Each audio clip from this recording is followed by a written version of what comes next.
Welcome to the Dogs Podcast with your hosts, Blake Reneker, Justin Charles, and Josh All. What's up, everybody? Welcome back to a special episode of the Dogs Podcast presented by Omaha Steaks and today Discord. We are doing our first ever Dog Pack Discord show. So what we're doing today, I've got Justin, I've got Kenny Mac from Canada in here co-hosting with me, and we are bringing in some of our Discord followers from the Dog Pack, and we're going to do a Discord stages for you guys. We're going to talk amongst ourselves, talk Browns, answer some questions, and just kind of see where the topics go. We've got nothing hard planned.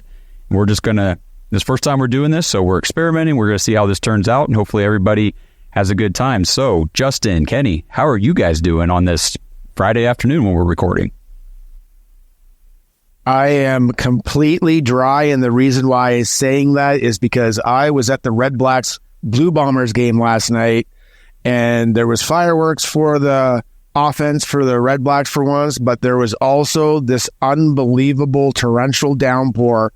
Out of all the events I've been to outdoors in my life, that is the wettest I've ever been. And the rain jacket that I had is not a rain jacket because I was soaked. Man, when you said you were dry, I was assuming you drank too much last night. That's where I thought you were going. Yeah. No, it was super wet and super crazy. They actually, the last 2 minutes of the game, they had to call the game, and it got done at the it's not a 2 minute warning. It's like college ball, but there's 2 minutes left. The Red Blacks were salting it out, and they had to call the game for about an hour. So we all went home, and the Red Blacks actually won. Well, that's pretty fun. Sounds like a good time. Justin, what's going on, man? I'm jealous, man. I'm jealous. I'm hearing about all this good stuff and hockey, and well, I had to work today and came home and jumped in the pool for about 5 minutes, and then I'm here now. Man, it's hot out today too. It's definitely warming up. It was like a week ago. I was outside in like a sweatshirt and stuff. So this time in Ohio, just you never know what you're going to get. Absolutely. All right. So anybody in the audience right now, you guys can post in the chat. We'll answer questions from the chat and things that you're talking about there. And also, if you guys, okay, we've already got a hand up. So I think we'll just go ahead and bring True Senpai in here. Make sure I know how to do this. Maybe not. There we go. What's up, True? Yo, money maker. What up, brother? How we doing, man? What up, my man? So, I want to bring something up, the elephant in the room, right away. All right. And can the Browns fans stop overreacting about every little thing that goes on during minicamp negatively? It is so exhausting on the line right now. And Josh, our social media wizard over there, fighting off the boomers. It's just like, oh, Deshaun Watson makes a pass. Oh, yeah, but he's a scumbag and blah, blah, blah. What about the catch that the wide receiver just made? Or, look at that sweet, swim move, that dude. Yeah, but Deshaun Watson's on the team. He's a scumbag. It's just so annoying. Anyway, you guys could talk about that. Yeah, man. So it was, obviously the videos came out the other day. Deshaun was throwing some deep passes at veteran mandatory minicamp. We were going to talk about this, so I'm glad Brad brought that up. And I forget who the one that he completed in the video was to, but the one that was getting shared around a lot was the pass to Elijah Moore. It was just kind of like a simulated rollout. They're not really going against defenses or anything. So he rolls out on the run, kind of plants his feet at the last second, twists his body, and chucks the ball like 50 yards downfield, overthrows Elijah by a fingertip. It kind of went right off of Elijah's fingertips. Yeah. And of course, he's obviously not very accurate. I'm like, what do you guys, the point of the video is the dude's arm looks healthy. That's the big deal. Yeah, no, 100%. Nathan Zagura, I was listening to him for a little bit. His two big points on him is that he's moving around well and that ball has zip on it. And I'm watching what you just said right now. Definitely has zip. I mean, not hitting the 50-yard bomb, it is what it is, but I like what I see. Yeah, all I heard was from Cam that they looked good. People are excited about the offense, with Dorsey and what he's implemented in. But yeah, from what I heard, Deshaun Watson looked good in everything that he was doing. Obviously, it's just a mandatory minicamp, but you gotta for a guy coming off a major, surgery, you gotta like what you see from the videos and stuff like that. 100%. I mean, going all the way through winter and into the spring and everything, a lot of the talk was, well, is he going to, I mean, you remember the original talk was, well, is he going to be 100% for week one? I don't know.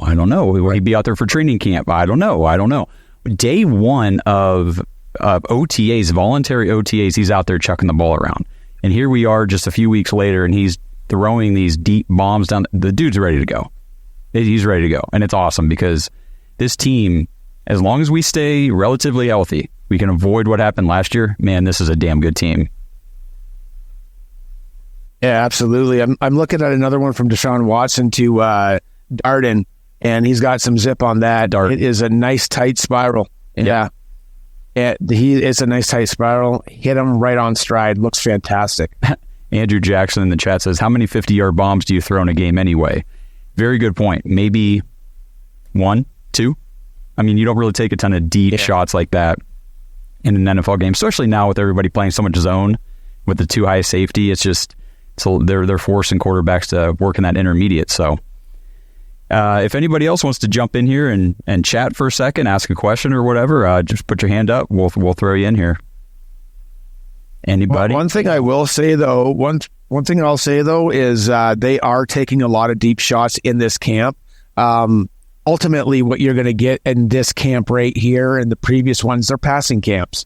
And ultimately, what Ken Dorsey wants to do is push that ball down the field. I don't know if you've seen this one guy, and here it is, Matt Landers. He's like beat this defense huge. Now, take it with a grain of salt. It is pads and shorts, I get it. But to consistently beat these guys and get these 50-yard bombs, this could be something good. We'll see what happens during training camp and into the preseason, but I like what I see from this Matt Landers kid. Yep, definitely. Pastor Rob, what's up, man? You helped us get this whole thing set up. So just wanted to say publicly, we appreciate you. You are the Discord king, and without you, we wouldn't have this thing. Absolutely. Yes. We can... Oh, right. My question is, I'm taking a little bit of a detour from what you used to be talking about. What do you think about the comments from Schwartz where it's 20% of the defense changes every year, throw it out, you take in a new thing? Also, the guys like JMK and that coming out and saying that last year the defense was really complex. Do you think that's a statement on Joe Woods, or is it a statement on how complex Jim Schwartz is running his defense? I'll leave that one with you guys. That's a tough one to answer because what I understand from previous things that I've listened to is that at least the back end was easier and we weren't getting as many blown coverages because they were communicating, because whatever they were communicating was easier for them to internalize and make work on the field. As far as it being more complex, I'm not sure how to answer that one. I'm not either because I didn't see this quote, and what I remember from last year in 2023 was the defensive players talking about how much more simplified the defense was compared to the year before, which would have been Joe Woods. So to hear that anything about Jim Schwartz's defense being complex is a little bit new to me. Justin? Yeah, I'm kind of on the same page with you guys from what I read and stuff like that, just from players and, what they were saying is they felt like they were just able to play loose. You know what I mean? Like It was just a lot of instinct and, almost, I don't want to say ball hawking, but that, pin the ears back and just go make a play. So that is interesting though. But the core group minus maybe Anthony Walker and a couple other positions, the core group of those guys are all still together. They're just basically running this thing back. Yeah, I mean, and all they really did, in my opinion, is improve the defense. I as good as Anthony Walker played when he was on the field, that was the biggest issue with him. But I think Jordan Hicks is an upgrade. I think he's a massive, contributor in the tackling department. I think he's got a track record of staying healthy and staying on the field. And then I think Devin Bush is low-key under the radar, could have a good season for the Browns, not in a spotlight role. They don't need him to be the guy at the linebacker position. He can kind of rotate in and do his thing. And I love Buki Watson. So I think that, and on the defensive line, all we did was upgrade the middle. I mean, we added Michael Hall and Quentin Jefferson, and everybody that was awesome on the defense last year is still there. So Blake says all the time the biggest improvement we could have made this offseason was just getting our injured guys healthy, because that's how good we were last year. 100%. Yep. Let's see. Pastor Rob in the chat. The team looks like it could be very good with 4 guys, 10-plus sacks. Okay, 4 guys with 10-plus sacks. Who would they be? Okay, who's the other 3? Yeah, it's going to be number 95, and then I'll let Justin go first. I could see Dalvin getting up there. Okay. If I'm gonna take a guy that could get 10, that's who I'd throw him in the mix. Okay. I'm gonna go Oko, because that's what he wants to get this year. I'm gonna go Zadarius, gets off the snide and he gets his 10, and then I'm gonna go with a dark horse. I'm gonna go for a rookie pick. I think since Hurst did it, he was the last rookie to hit maybe, or get rookie of the year and hit a bunch of sacks. I think Hall can hit 10 with his violent hands. Okay. I mean, he's going to be a lot of fun to watch. Whenever I interviewed Buki Watson, I loved his one quote that he said. He says, "I have hate for the quarterback." And I mean, that's one thing he did in college. He had a ton of sacks. So I know it's obviously NFL is different than college. It's a different level of talent and everything else. But still, I think that that's another dude who can get after the quarterback. And I wouldn't be surprised if, I'm not going to say 10, but if Alex Wright didn't sneaky get close, because I think he had 5.5 last year, and that was I think that was pretty limited play time for him to be able to do that. So his pressure rate was really good, like you pointed out. Nice. Yeah. So you're right, Pastor Rob. I think we've got, Andrew Jackson says JOK will be close to 10. Well, we know his tackles for loss will be huge. Yeah. Okay. Anybody else want to jump in here and chat for a second, ask a question or talk a little bit? Okay. Let's see. We got Brad Moneymaker coming on back in.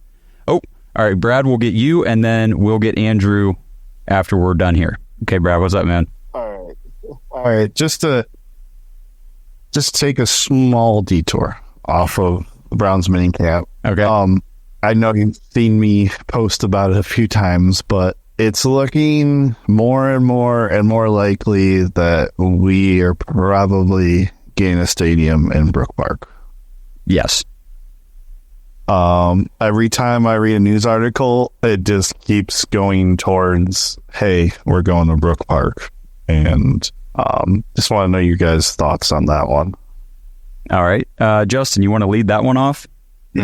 Yeah. I mean, if we're going to Brook Park, sounds like we're getting a dome. Sounds like we're getting a, for us, a state-of-the-art stadium. So that's exciting, especially for somebody that sits out in terrible weather games every year. The idea of going to a game and not having to wear a jacket, a jersey, a hoodie, a beanie, and just relax and enjoy the football. Super exciting. Yeah, we've kind of, at least I know this has been my opinion on the matter since everything started. Whenever they first started, or whenever the news came out that they were buying that land in Brook Park, it was like, oh, this is 100% happening. It's just a matter of when and how long is it going to take to go through all the red tape and all that BS.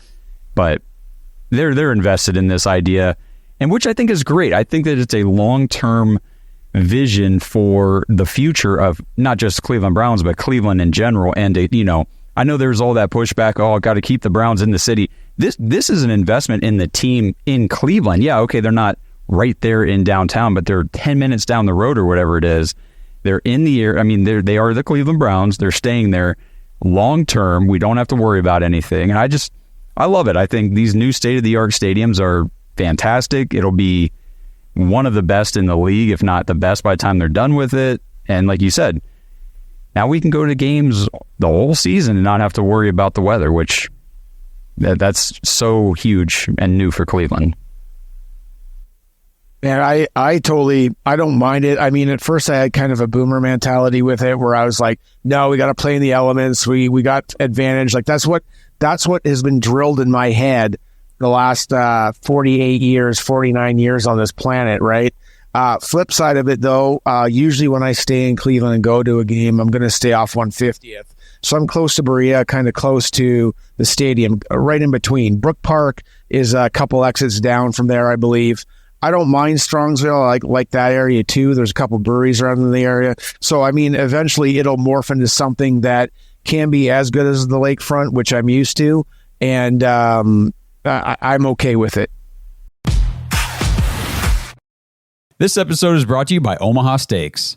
Let's all take a minute to wish happy birthday to the United States of America, and there's no better way to celebrate America's birthday than with the best meats available for your backyard cookouts this 4th of July season. Right now, you can save 50% off site-wide during the Omaha Steaks 4th of July sale. So break out the grills and get ready for the 4th of July celebrations with Omaha Steaks. Get the burgers, the chicken, the jumbo franks, the brats. And of course, get the steaks. Those things are incredible. They've got appetizers, meatballs, wings. They've got desserts. They've even got wine. They've got everything you guys need to celebrate America's birthday with your friends and your family. Go to omahasteaks.com/dogs and use promo code DAWGS, DAWGS, when you check out, and you'll get an extra $30 off your order. So set off the fireworks in everybody's mouth with Omaha Steaks this 4th of July. Head to omahasteaks.com/dogs. Get 50% off site-wide during the 4th of July sale, and make sure you guys punch in that promo code DAWGS, DAWGS, when you check out to get an extra $30 off your order. Happy 4th of July, everybody.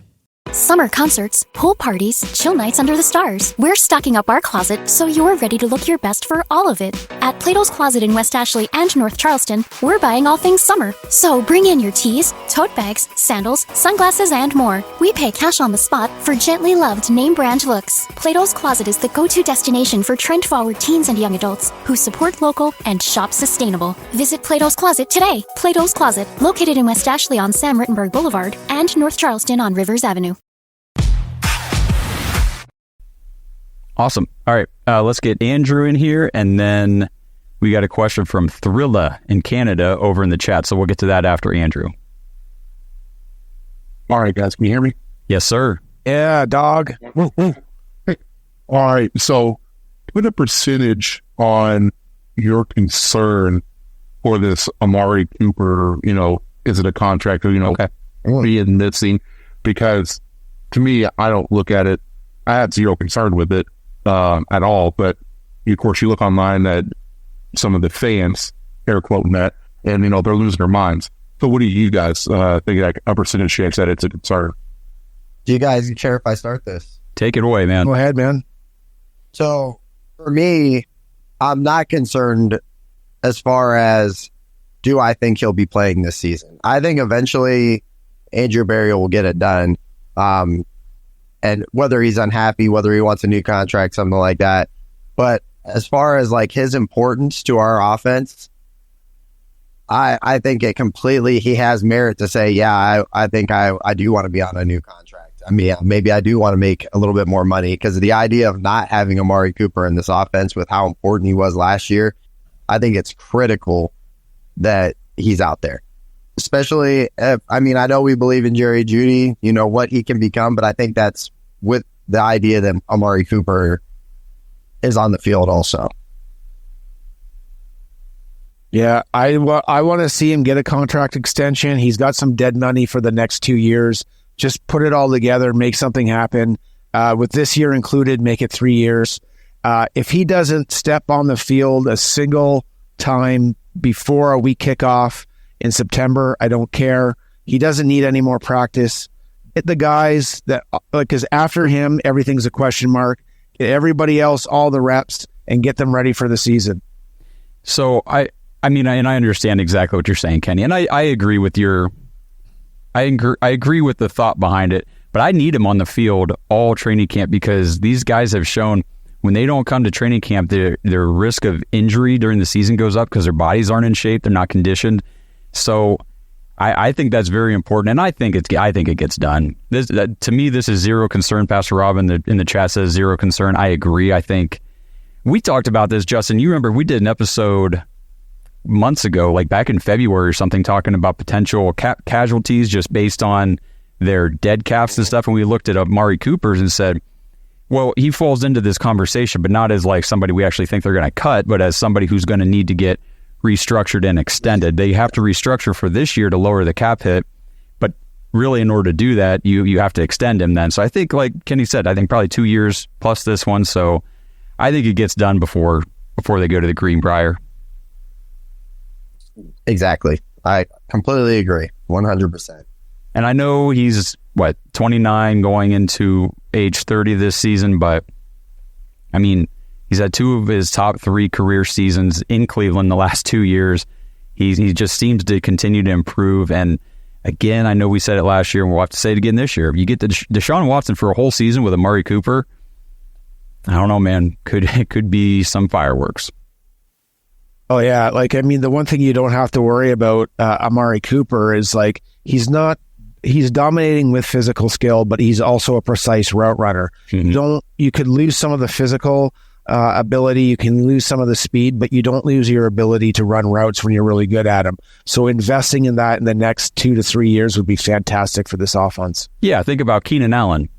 He's 33 or 32, 33 this year, and still able to contribute on an NFL field at a high level because like you said, his athletic and physical abilities may be on the decline because he's getting a little older for a football player, that he knows where to be for his quarterback. And that's really, if you're a receiver, that's all you can, that's the best thing you can do. Just be where your quarterback needs you to be, and you can have a long, extended career. Absolutely. All right, let's move over to the chat. Thrilla says, what player do you guys think will the Browns use in the overload plays? Seeing as Nick Harris is gone, would it make any sense to slot Zinter in for some reps? So whenever they did that overload package and they would bring Nick Harris in at like that fullback position, do you think we've got a plan to continue doing that in the Ken Dorsey offense? And if so, who would it be? I thought they might go more with Ken Dorsey with a traditional, not traditional, what do I want to say, like an H-back style with a tight end. Oh, like Welch. Yeah, like Welch or the other kid they had last year. I just forget what his name was. He's got 2 last names. Zaire Mitchell-Payton. Zaire Mitchell-Payton, yeah. I thought maybe they go more that route because I don't recall Ken Dorsey doing that with the Bills. Now, I watched enough being up where I am. There's a lot of Bills fans, but I don't recall them using an offensive lineman as like a guy that they would use. But maybe that's something Stefanski wants. And if that's the case, I mean, maybe it would be Zinter. Or my first thought went to Luke Whippler. Just because Nick Harris was like that smaller lineman, not like the big 6'6" guy, but he was, the shorter, a little more stout lineman. I think Whippler almost fits that billing. Might be a little quicker, but I don't know, Justin. What do you think? Something I've just honestly never really thought about, but Zinter's good. I really liked the idea with Welch. I think they're if he stays on the team and makes the team, I could see him being used in a lot of different ways, almost like how it was like Harrison Bryant kind of gimmick deal too. Yeah. But I like the idea that Luke Whippler's one too that as you're looking over the depth chart, that makes sense. But it's something I've never really thought about. Yeah, Pastor Rob says, what about DeJuan Jones? And I was thinking, well, if they go with Wills and Conklin as your starting tackles and they're both healthy and playing, well, you got DeJuan Jones on the sideline, could easily come in and, whoa. Can you imagine that? Yeah, that's a great point, because I remember back in the early 90s, the Browns used a defensive tackle named James Jones at fullback sometimes, and he was 300 pounds. And once they got to the 2-yard line, you were getting hammered, we got a touchdown. Let's see. Andrew Jackson says, what known player doesn't make the team as opposed to like secret players? No, I'm just messing, dude. I guess I don't exactly know what he means by known, but it may be like already on the, he says yes, maybe like already on the roster. I mean, easy one for me is Pierre Strong. Oh, yeah, bigger name player. Okay. So I'm gonna push back on that a little bit because of the special teams and some of the stuff I've been hearing about him. His one step and go on special teams, for the way that special teams is going to be done now, he's got a great possibility to make the team. Although I can see it happen based on the other running backs that he may be cut, but there's that extra little bit that he shone in those specific practices. I think if I had to pick like even a positional group, I think maybe like D tackle. There's a lot of talent, a lot of guys. So I think that I wouldn't be surprised if there was a guy in that group, maybe like a Shelby Harris or a Maurice Hurst, like guys that we like and that were impactful last year. I mean, there's just a lot of talent. Well, like I said, are they going to get cut or traded? I mean, I feel like you can get something for those guys. I mean, those were starters, in spots for us last year. So, I mean, I don't think Andrew Berry would be against putting them on the market, especially if, they know they're not going to make the team. I'm sure they could go and say, hey, well, I'm going to request a trade. I don't think Shelby Harris goes into that conversation because he got a 2-year contract. So I think and I don't have the numbers up, but I'm sure there's some sort of dead cap implication that is like it wouldn't make sense to cut him or trade him this year. Right. Now, next year's a different story, but I think he's locked into the roster. But some of those other guys, one that would rip my heart out is Mo. That would kill me. Yeah. He's got the shortest contract and he's coming off a bigger injury, and it wouldn't surprise me. I would not feel good about it, but based on the way that everything else is kind of rolling out, he might be the guy. Yep. Oh, let's see. All right, Pastor Rob has asked to jump in here, so bring him in. What's your thoughts on Ika for that then?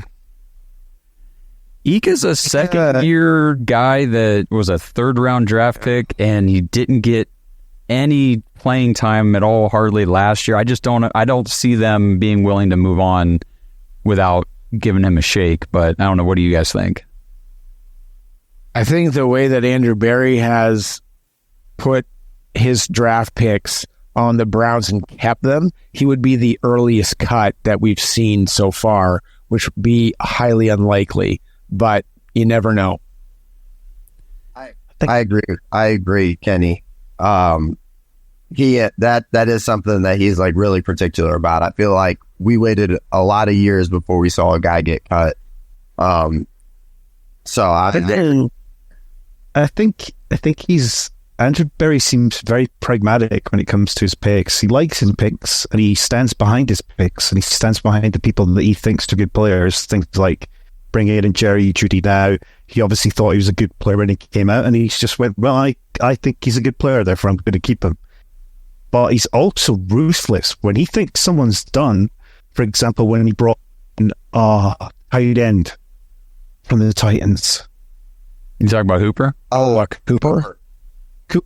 He just like, nope, he's bad, bye. And he just cut and run. He's ruthless when he wants to be ruthless. When he thinks you're not performing to what I want you to perform to, he is like, put the gun to the head, like going by. I have no time for you. And he hit a lot of cap getting rid of Hooper as well. Yeah, no, for sure. And I think that and I know what you're saying with Ika, but I don't know how they can evaluate whether or not he's good or not because he didn't really play. I think that last year was more a situation of being buried on a depth chart that was very talented.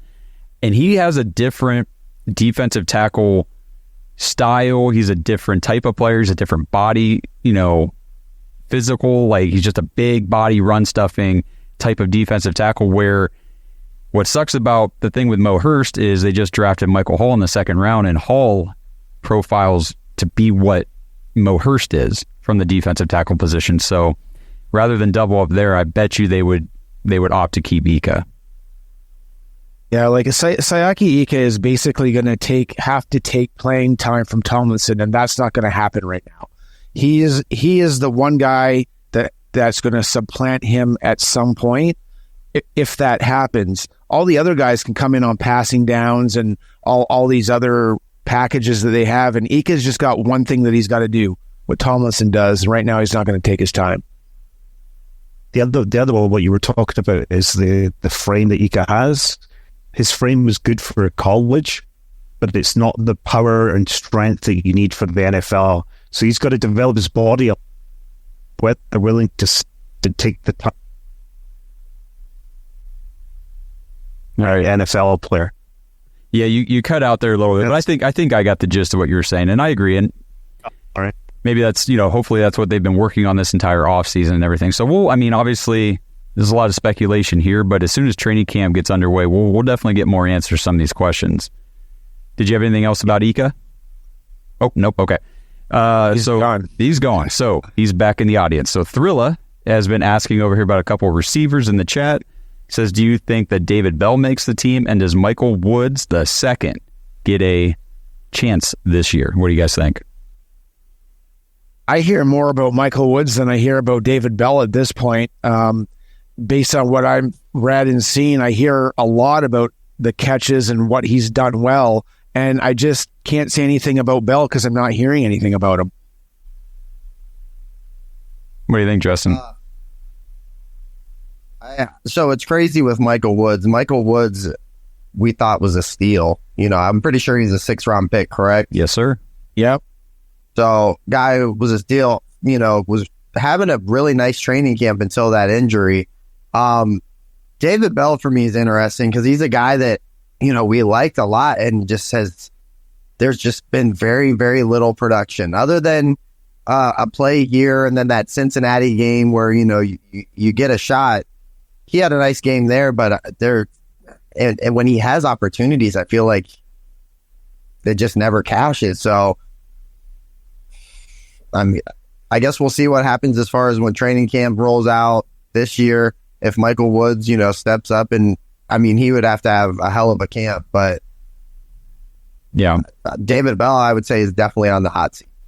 Yeah, I agree with that, and I think, assuming Cooper gets extended and everything else and everything's all good there, it's going to be so hard to command any sort of target share for some of these back end of the depth chart wide receivers, because you've got Amari Cooper, and then it's either Jerry Jeudy or David Njoku as probably your second highest target. So there's 3 guys, and you got Elijah Moore, Cedric Tillman. Yeah. So there's 5 guys right there just in the receiving game. And then anybody you're throwing the ball to out of the backfield.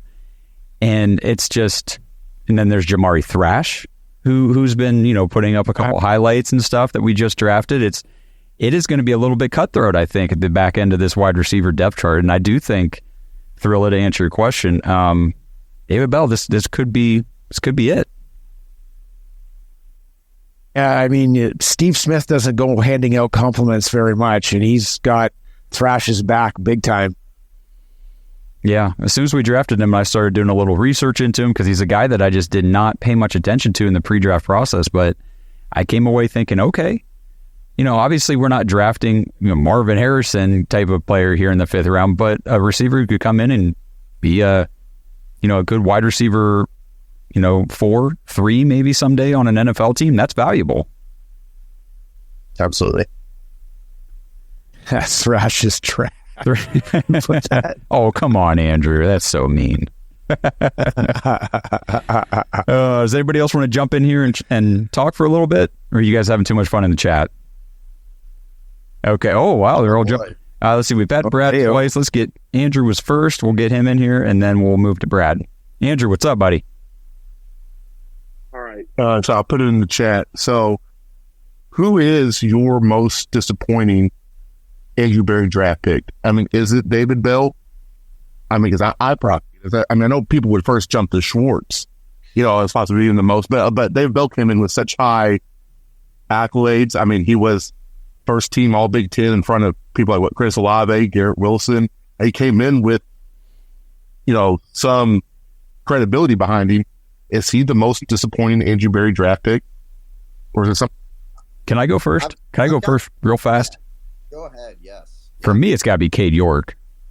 Spent a 4th round pick on this kicker, and he didn't even, he made it one season. It was a disappointment. Then we had to cut him. Like, that sucks. That's a huge waste of draft capital. Now, I know he's back, but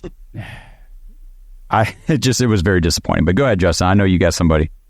No, that was one of them. Cade was for sure one of them. Okay. And then the other one, Andrew mentioned, Schwartz. But I think on both of those guys, everything that you heard about them coming out, maybe not Schwartz, but at least Cade York, he was great in college. I mean, you couldn't have gotten a better kicker that year, at least from what you heard about everything with him coming out. So I thought that at the time it was a great pick.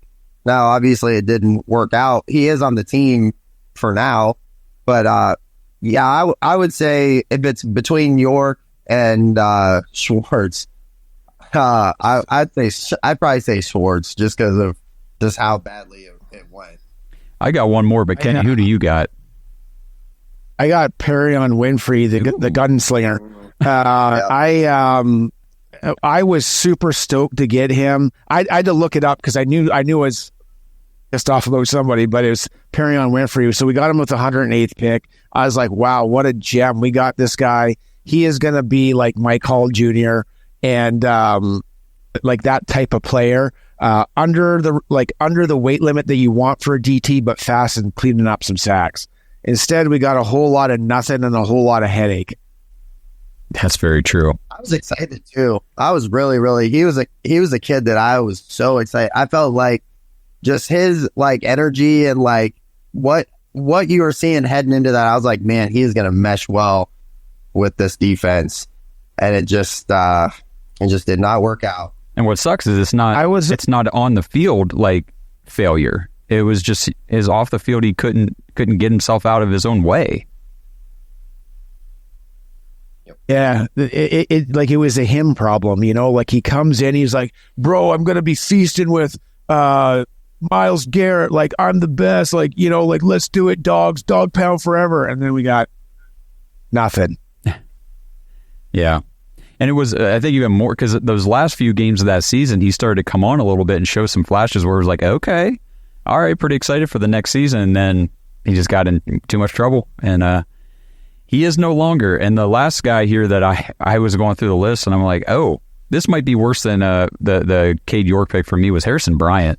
I was so excited for Harrison Bryant because he was like the best tight end in college. I thought, oh, we got a guy here. We're going to develop this dude. He's going to be a legitimate receiving threat for this team, a very good tight end, and nothing. Just 4 years and nothing.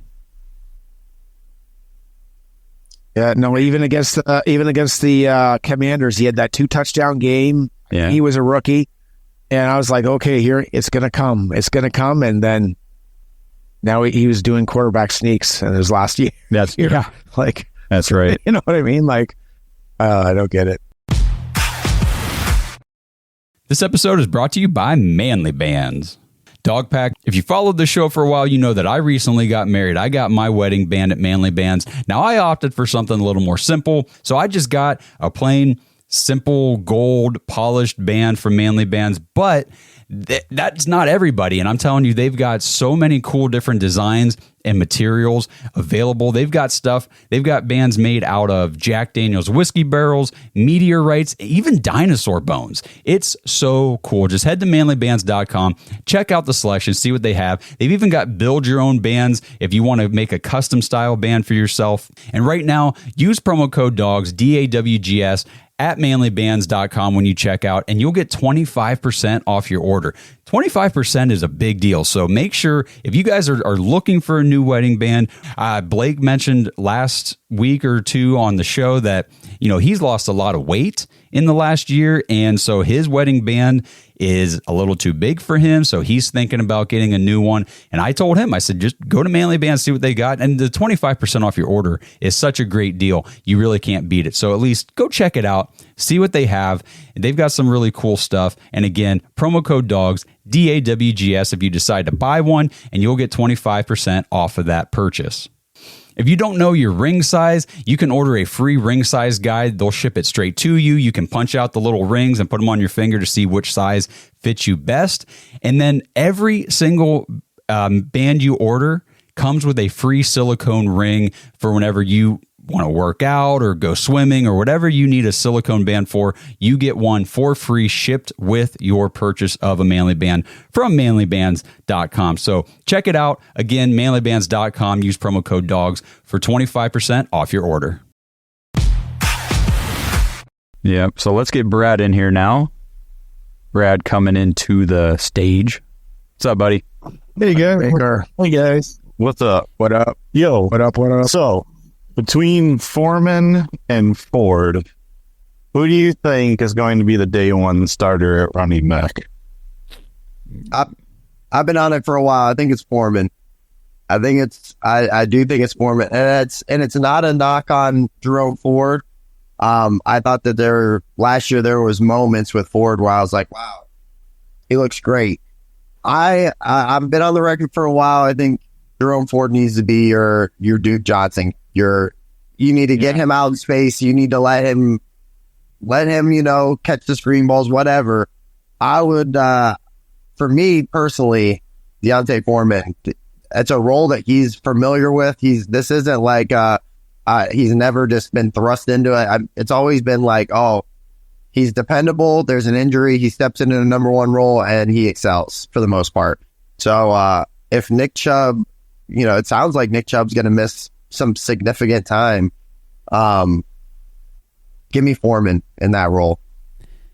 Yeah, and I know I've kind of been with you on the Foreman thing too, and I know I've been the biggest one, harping on the inefficiencies of Jerome Ford, but I keep thinking about the Ken Dorsey offense, and it might be a little bit more, I guess I don't really know how to put it. It's going to be a different run style than what we've seen under Kevin in the years past. And I just think that they utilized James Cook very well under Ken Dorsey. And that I feel like Ford profiles a little closer to him than what Foreman does. Foreman, to me, would be more like the inside the 20s kind of guy. But I guess I wouldn't be surprised either way. I think Foreman's very talented. I wouldn't hate to see Aiden Robbins out there either, but, we'll see how training camp goes. Kenny, what do you think? I'll throw this out to you. I think they might just start it depending on what the defense dictates for the other team. If they don't defend the pass well, then you're going to see Ford start. If they don't defend the run well, then you're going to see Foreman start. That's fair. And that's the way they could possibly work it. That's true. We might not have I know you say day one starter, but it's probably going to be a timeshare, like a true running back timeshare. Like you said, kind of just based on situational. So, let's see here. I thought, Pastor Rob, did you still want to come into stage? Put your hand up if you do. What else am I missing over here in the chat? Anything? Okay, you guys are still talking about Ford and Foreman. So, I'm excited for training camp. I guess. Who would be like your top guys to keep an eye on in training camp once it kicks off? Go ahead, Kenny. Yeah, it's going to be tough to look at any of the starters, really. You want to see how the linebackers develop and what happens in that situation. I'm sure based on just having two linebackers out there to start the game, you're going to have Hicks and you're going to have JOK. Then after that, it'd be interesting to see how the rest of that room shakes down. That's what we're going to be looking at, back-end roster. Are we going to have a solid number 2 tight end that's going to come in, or are we going to find something that's going to be on the roster as it is? Is there going to be a number 3 tight end battle? And then other than that, it's the defensive tackle and the back end of the DB room. Who's going to be left standing? I agree. I always enjoy like hearing about those positional battles and stuff like that, and who's doing well at camp, who's possibly on the fringe. I think the guy for me that I'm most excited about heading into this year, and just to see, obviously you have to say Watson, but the other guy, I'm excited for Jerry Jeudy. I'm really, I'm excited to see what we're gonna get. Are we gonna be able to unlock this kid? That's for me, that's a question mark heading into this year. We paid him like a pretty good receiver. So, is this a Jerry Jeudy thing, or is this can we finally get this guy going? Yeah, I love that Hearing one. that Jerry Judy's got a lot of shake, and the last player that had like that much shake was OBJ in their training camp, is based on a lot of stuff I'm reading. The other thing I want to point out quickly too is the return situation, and I kind of mentioned it with Pierre Strong earlier. I wonder what's going to happen with that position and who's really going to get to the top. Is it going to be number 11 from last year? Was it Roche? Crochet. Yeah. Will it be Roche? Mm-hmm. James Roche, yeah. And or is it are they gonna just default it now because it's the way it is? You're gonna have your fastest guys doing it because it can be a one step and go. I think that's a role that you could see Nyheim Hines really step into also. He's explosive playmaker. I wouldn't be shocked at all if that's your guy based on the new rules. I think you're looking at Hines or you're looking at Strong. I don't think you keep two backup depth chart running backs that you're not going to use in a game just for kickoffs. I think it's going to be one or the other.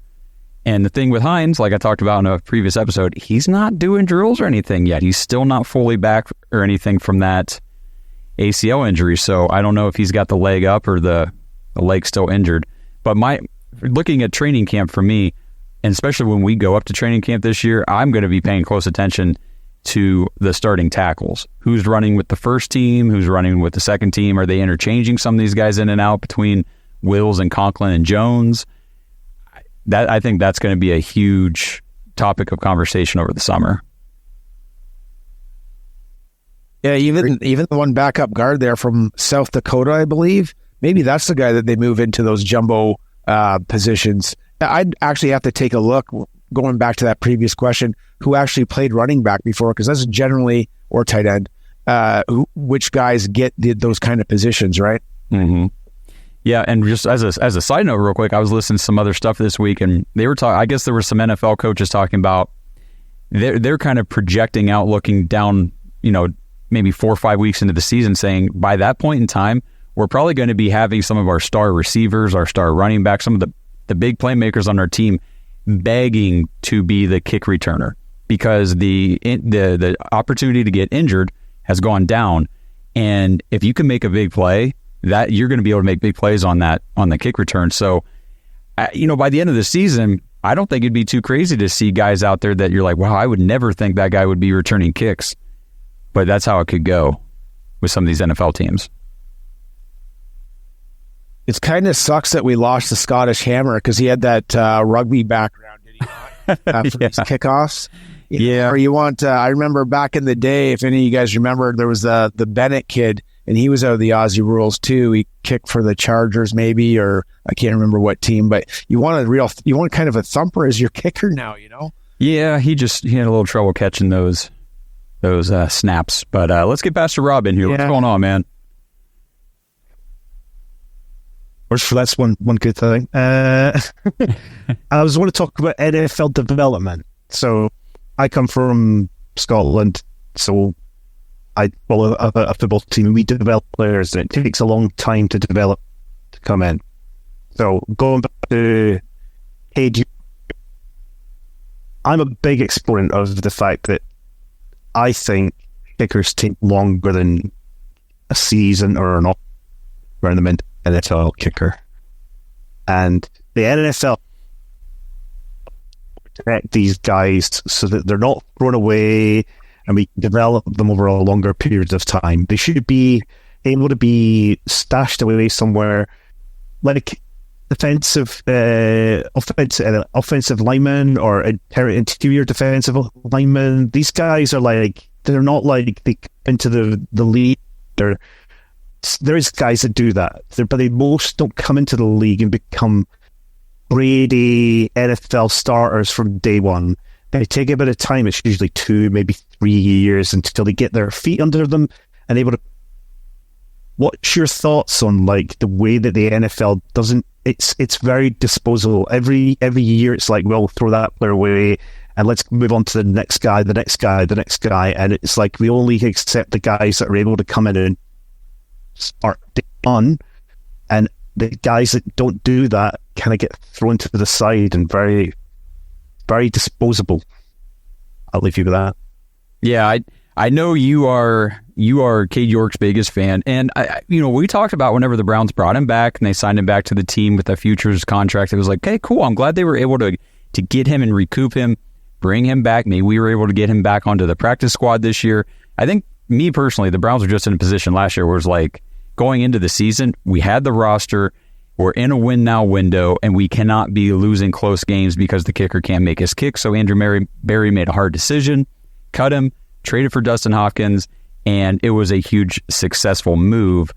But we've talked plenty of times about kickers the Browns have cut way too early, and they go on to have successful careers for other teams, and then they're beating us 2-3 years down the road in games. It's like, damn, we used to have that guy, but he wasn't very good for us, but now he is. So I think it's cool that we were able to get Cade York back. I just don't think we were not going to be successful with him last year. But you guys, what do you think? Go ahead. It's just it's a cutthroat business, man. Especially at that position.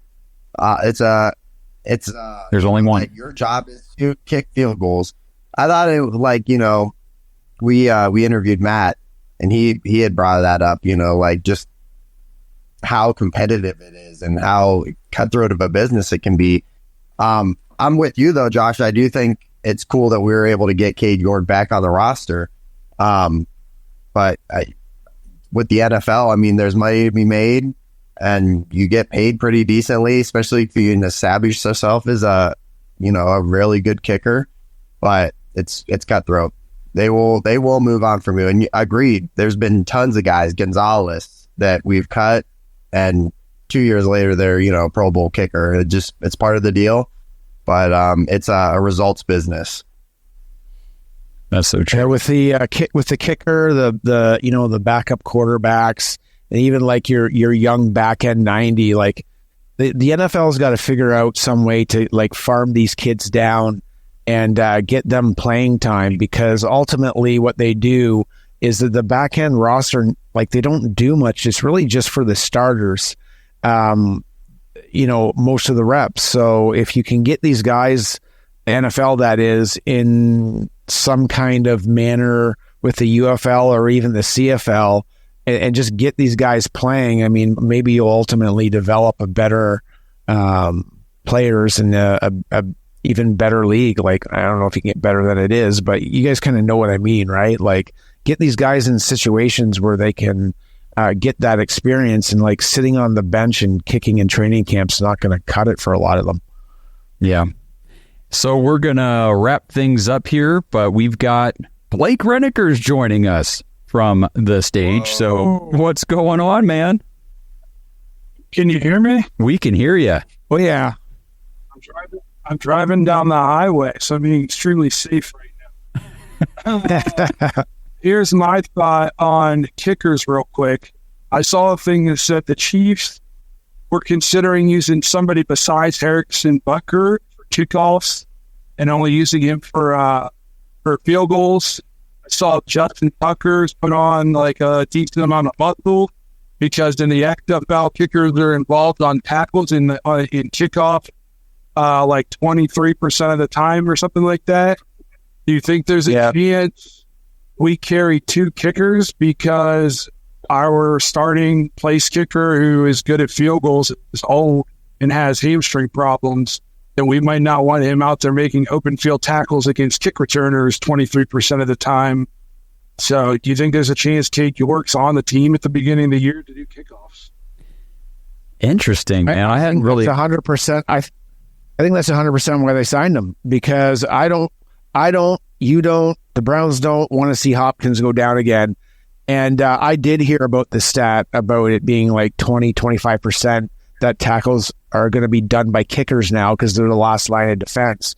So you'll want either a younger guy, a more athletic guy to be kind of laying the hammer down. And there's even some thought process that you may have a defensive back that used to kick in high school if the game's really on the line, or maybe some other positional group person that has kicked and has some functionality of doing that kind of kick.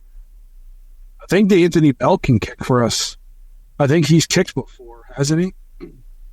I don't know if he's like kicked or just been like a last resort fill-in type of guy, but maybe. So I don't know. I just think there's a chance maybe we don't see Dustin Hopkins on kickoffs. We don't want to see him go down. I think that's a smart thing to consider. My only question with it would be what roster spot are you giving to roster a secondary special, more specialized kicker? No, that I thought about that. The only thing I can think is like, do you not carry the last wide receiver on your roster, whatever's probably not going to help you. Can you practice squad that guy, use 2 kickers, and then God forbid one of your kickers goes down, then you promote the wide receiver back up, and then you roll with 1 kicker until the other guy comes back. No, so in the late 90s, they used to, some teams carried 2 kickers, and I think Bill Belichick was one of them. He would have your long kicker, and he would have your field goal kicker. And that was a thing in the late 90s. Nobody does that anymore. I'm sure if you look up one of Barry Shuck's articles, I'm pretty sure I contributed to that article and said that very thing. So that was my 2 thoughts when I heard you guys talking about kickers. I don't know if they will, but I think it's probably at least in the back of their mind a little bit. Like, we don't need Dustin Hopkins running down trying to tackle a kick returner in week 13 or 14, as we're making a playoff push and going down, and we're bringing practice squad guys off again to try to kick game-winning field goals. Well, if that's the case, and they brought Cade York with that kind of foresight, that's just another, man, Andrew Berry's an awesome GM, being that forward thinker, knowing that these rules were going to be put in place, or if these, I think at that time they hadn't been agreed on yet, but understanding that if this passes, this is the statistical analysis of, like you said, the 23% tackle rate for those kickers. And yeah, I don't want to see Dustin Hopkins trying to make a tackle. I want him to kick and just stand there, just walk slowly, gingerly off to the sideline. Yeah, absolutely. Justin, I have to go. Go ahead. You guys take over. I have to go pick up my child now. All right, Daddy-O. You go. You have a good weekend too, buddy. Have a good Father's Day, dude. Yeah, happy Father's Day. I turn as old as Josh on Monday too. So this is a depressing weekend for me. Yeah, they smack that mid-30 right head on, man. It's fun. That's terrible. All right, well, we're going to wrap this up. Brad Moneymaker requested to speak one last time. We'll bring him in here, and then we'll close this thing down. Brad, what you got? All right, gentlemen.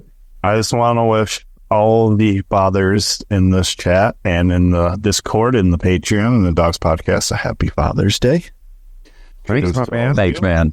Also, one last question. Who is the one coach besides Ken Dorsey that you're really keeping an eye on to hopefully have more improvement in the players? Peace, guys. Have a good weekend. All right, you too, buddy. Do either of you guys have a coach, a name? Deuce, okay. Yeah, we did need some improvement in the running game from last year for sure. Kenny? I'm gonna be greedy, and I just want to see improvement, but they don't have to. And I want to see it from Jacques Césaire. Okay. And let's hit that 50. Let's hit the 50 sack mark just with the defensive line. Yeah, for sure. And then I'll just take the obvious one for me, which is Andy Dickerson. I want to see obviously we lost one of the greatest offensive line coaches in the league, and we bring in another guy who we expect to be good and hopefully make some make some improvements, because last year we talked about the run blocking, even when we were healthy, was kind of not always on point. So hopefully he can come in and kind of improve that a little bit. Yeah, absolutely. Okay. Well, do you guys have anything else that you want to throw out there before we wrap it up? Happy Father's Day, everyone. Yeah, have a great Father's Day. I am pumped. It started yesterday for me, and I'm just going to keep going. That's right. Enjoy it all weekend long, fathers out there. You enjoy it all year, you guys. It's a full-time job, never ending, and it's totally worth it. Awesome stuff. So we appreciate everybody who jumped into the first ever Dog Pack Discord tonight. This was a lot of fun. I think we're definitely going to do it again, because I feel like this was a cool format and a great way to get our Patreon members involved in the show, and then bring that episode and all these conversations to everybody else. And if you guys out there listening, watching right now, are interested in becoming part of the Dog Pack, just head to jointhedogs.com, become an official Patreon member, and you can do a 7-day free trial. Get in there. We're trying to figure out how to interact a little more with the free trial members, because Patreon kind of doesn't give us a whole lot of options in that regard. But there should be a way for you to connect your free trial to the Discord, so you can still get in here and talk to us and talk to everybody else in the Dog Pack. It's an awesome time, awesome people, and a great group of Browns fans from around the world. As you heard, we had somebody in here from Scotland today, so it's a ton of fun. It's very awesome, and we just appreciate all the support that these guys give us year round. We would not be here running close to 10,000 subs on YouTube without you guys. So with all that being said, hope everybody has a great Father's Day. And for Kenny, for Justin, for myself, we will talk to you guys in the next one. Let's go Browns. Thanks for listening to another episode of the Dogs Podcast. Make sure you subscribe on YouTube and follow us on Twitter at The Dogs Podcast. Get your thoughts on the show at thedogspodcast.com.